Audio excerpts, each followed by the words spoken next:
저는 오늘 그 페로브스카이트에 대해서 말씀을 드릴 거고요. 어떤 관점에서 좀 말씀을 드리려고 하냐면 도대체 이놈의 페로브스카이트가 뭔지, 네, 그 관점에서 좀 말씀을 드리고, 기술적인 측면에서 어떤 이런 뭐 소재가 새로 나왔을 때 어떤 식으로 발전하는지 간략하게 좀 말씀드리는 측면을 말씀드릴게요. 저는 개인적으로 그 탄소 나노튜브 혹시 들어보신 적 있으신가요? 네, 탄소 나노튜브랑 그래핀을 좀 꽤 오랫동안 연구를 했었고요. 어깨너머로 그 옆에 이제 연구실에 있던 선배가 이제 그 당시에 염료 감응형의 태양전지라는 걸 연구하고 있었는데 그런 경험을 삼아서 이번에 좀 책을 쓰게 됐습니다. 일단 페로브스카이트라고 하는 게 이제 이렇게 생겼어요. 이제 광물이에요. 근데 이제 1839년에 이제 로즈라는 분이 이제 발견을 했는데 그분이 이제 발견하고 나서 이제 러시아 광물학자 이름을 따가지고 이제 페로브스카이트라고 이제 이름을 진 겁니다. 후반에 설명을 드리겠지만 페로브스카이트라고 하는 거 자체가 저 광물 자체를 뜻하는 건 아니고요. 기본적으로 저때 광물을 발견했을 때는 칼슘 타이네이트라고 해가지고 CaTiO3 그래서 Ca 칼슘과 타이타늄이 이제 양이온이고 그 다음에 O3라고 하는 산소가 이제 음이온으로 있는 구조체예요. 그렇게 있는 상태의 구조체를 이제 페로브스카이트라고 하는 거고 초반에 1839년에 발견됐을 때는 저 그냥 광물 자체를 페로브스카이트라고 이제 불렀던 거죠. 근데 이제 이게 처음부터 주목을 당연히 받았던 건 아니었고요. 처음에는 이제 뭐 유전체라든지 여러 가지 뭐 광물적인 특성들 뭐 이런 걸로 이제 연구가 되고 이제 잔잔바리로 소위 이제 그렇게 연구가 되고 있다가 2000년대 들어가지고 일본의 한 학자가 그 태양전지 중에 염료 감응형 태양전지라고 있는데 거기에 그 염료 대신에 요 광물을 한번 써보게 됐어요. 근데 그때 광물의 특징은 지금 이제 거의 페로브스카이트의 이제 트렌드거든요. 이제 유기 할라이드 이제 페로브스카이트라고 했는데 그걸 써봤더니 그 당시에 염료 감응형 태양전지가 한 10%가 조금 안 나올 때였었어요. 그라칠 교수를 통해서 나왔던 이제 결과였는데 광전환 변환 효율이 이제 10%가 좀 안 됐었는데 요걸 써가지고 한 4%가 조금 안 되게 나왔었어요. 그래서 그냥 뭐 그런가 보다 이제 하고 이제 넘어가는 이제 와중에 그 한 학자가 그 중에서 그러니까 이 페로브스카이트 자체가 태양전지는 아닙니다. 거기에는 이제 전해질도 들어가야 되고 그다음에 뭐 금속 산화물도 들어가야 되고 뭐 여러 가지 이제 적층되는 태양전지에도 이제 그런 구조층이 있는데 그 중에 하나가 이제 페로브스카이트라고 하는 층을 써 있는 거고요. 그 중에 또 하나가 뭐냐면 전해질을 썼었어요. 그 전해질의 역할은 뭐였냐면은 그 이제 전공 수송층이라고 해가지고 그러니까 쉽게 말해서 전자가 뭔가가 이동하게끔 만들어야 빛을 받았을 때 이제 전자가 활발하게 움직이면서 전기를 만들어내는 거잖아요. 그 중에 전자가 움직이는 것도 중요한데 전자가 움직인 게 만들려면은 양쪽 전극에 플러스가 한쪽이 만들어져야 돼요. 그게 이제 전해질이 주로 그런 역할을 하거든요. 근데 이게 액체로 썼었어요. 그 염료 감응형 태양전지는 액체를 썼는데 그 중에서 아까 염료를 제가 페로브스카이트로 바꿨다고 그랬잖아요. 근데 그 중에 액체로 쓰던 그 전해질을 고체로 바꿔요. 그게 이물질이에요. 왜 말씀을 드리냐면 제가 생각했을 때 이 페로브스카이트 태양전지라는 게 가장 주목받기 시작한 순간인 것 같아요. 근데 이제 이걸 누가 하시냐면은 우리나라의 이제 박남규 교수님이 하세요. 그래서 이 교수님께서 페로브스카이트는 똑같이 썼는데 그 중에 전해질을 고체로 바꾼 거예요. 그걸 왜 바꿨냐면은 이 페로브스카이트 태양전지를 만들다 보니까 그 전해질이 계속 페로브스카이트 광물을 녹여버리는 거예요. 그래서 효율이 제대로 안 나와요. 그랬는데 이분이 이제 딱 고체로 바꾸고 나서 녹아지는 현상이 확 줄으면서 갑자기 4%가 좀 안 나오던 광전 변환 효율이 9.7%로 팍 올라가 버려요. 사실 이제 과학 뭐 기술계도 이제 트렌드라는 게 좀 있어요. 이때부터 이제 미친 듯이 이제 연구를 하기 시작합니다. 이게 2010년이 좀 안 될 때쯤이었었어요. 태양 전지의 어떤 그런 이제 흐름을 보면 지금 이제 페로브스카이트라고 하는 게 2010년 이후에 이제 거의 한 12년, 13년 정도 이제 활발하게 연구가 되고 있는 거거든요. 근데 아주 오래전의 역사를 시작을 하냐면은 지금 우리 현재 태양 전지로 상업화가 활발하게 되어 있는 거는 이제 실리콘 기반의 이제 반도체예요. 그냥 쉽게 말해서 반도체입니다. 반도체 기반의 지금 태양 전지인데 그때 그게 처음 쓰인 게 1958년에 벵가드 1호라는 인공위성이 발사되면서 쓰이거든요. 그래서 저기에 지금 붙어있는 알루미늄 통 외부죠. 거기에 이제 태양전지를 이제 붙여요. 1958년에 처음으로. 근데 저게 물론 이제 뱅가드 1호는 지금도 지구를 돌고 있거든요. 근데 태양전지가 한 7년, 6년 정도 이제 쓰여요, 실제로. 지금은 이제 다 소멸했지만, 기능을. 근데 그때 태양전지와 함께 뭐가 있냐면 화학전지, 그냥 우리가 아는 볼타전지 같은 것들이 같이 들어가거든요. 근데 사람들이 기대를 그 정도 태양전지가 이렇게 잘 활동할 줄 몰랐었는데, 한 7년 정도 활동하니까, 이제부터 실리콘 기반의 전지를 만들 수 있겠구나 해서 시작한 게 지금 우리가 알고 있는 태양전지예요.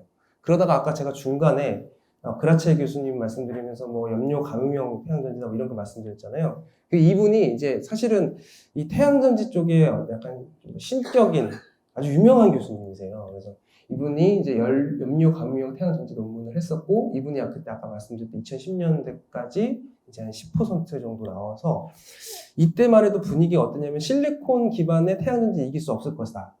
어떤 이제 아주 재료적인 특성이 제대로 나온 게 아니면은 이제, 왜냐면 그 당시만 해도 실리콘 태양전지는 한 15%, 지금 물론 이제 20%가 육박하고 이제 넘어가기도 하는데, 이때만 해도 연료 감용 태양전지는 이제 10%밖에 안 됐잖아요. 근데 이게 왜 각광을 받았냐면, 이게 제조하기가 너무 편해요.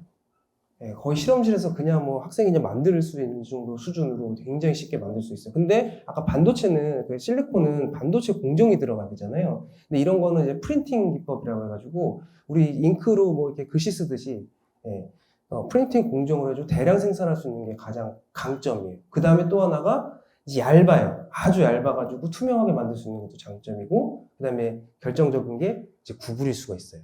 그래서 이제 웨어러블을 한 뭐 이제 태양전지도 만들 수 있다. 이제 그 다음에 이제 페로브스카이트가 이제 각광받고 있는 거거든요. 그래서 지금 보시면은 이제 그러니까 보통 페로브스카이트의 구조를 ABX3 구조라고 하거든요. 그래서 저 ABX3라고 하는 그 구조에서 이 구조를 페로브스카이트라고 하는 거예요.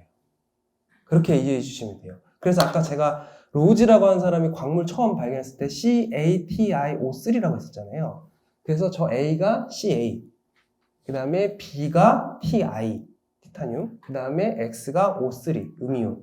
그래서 이렇게 구조를 갖는 거예요. 그럼 현재는 페로브스카이트는 뭐냐? 유기 할라이드 페로브스카이트라고 하거든요. 이게 왜 그러냐면 유기. 그러니까 아까 Ca, 칼슘에 있던 자리에 요 자리, 요게 메틸 암모늄이라고 하는 유기물인 거예요. 그러니까 그전에는 페로브스카이트라는 게 광물이라고 했잖아요. 무기물. 근데 저기에다가 무기물을 쏙 빼고 유기물을 딱 집어넣은 거예요. 그 다음에 저거 B, 여기다가 납을 딱 넣고요. 원래는 TI라고 하는 티타늄 자리였는데 그거 빼고, 그 다음에 X, 저게 아까 산소였었잖아요. 근데 그걸 빼고 요오드를 넣어요. 할로겐 원소들.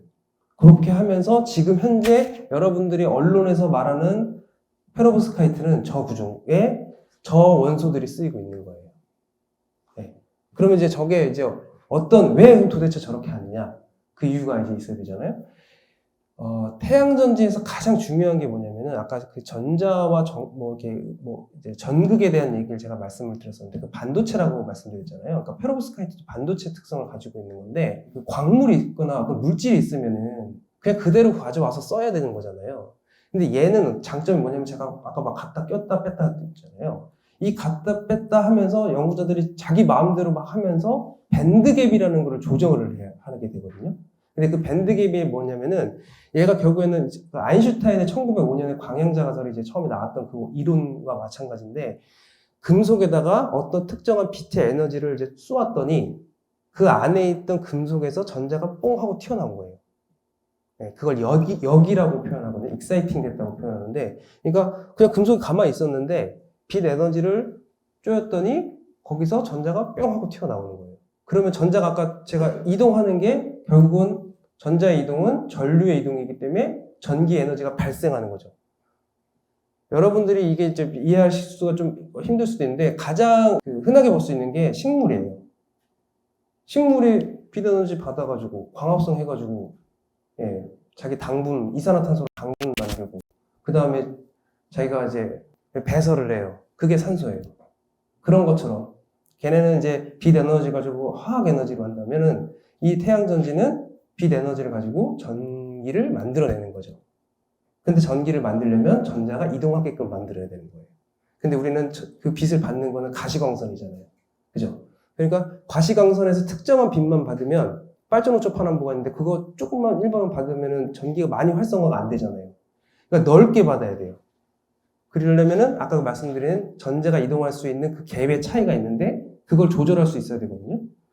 근데 보통은 그냥 있는 거 가지고 적당한 거 찾으려고 했는데 그게 아니라 그냥 과학자들이 마음대로 조절할 수 있게 된 거예요. 그게 페로브스카이트예요. 그게 가장 큰 장점이에요.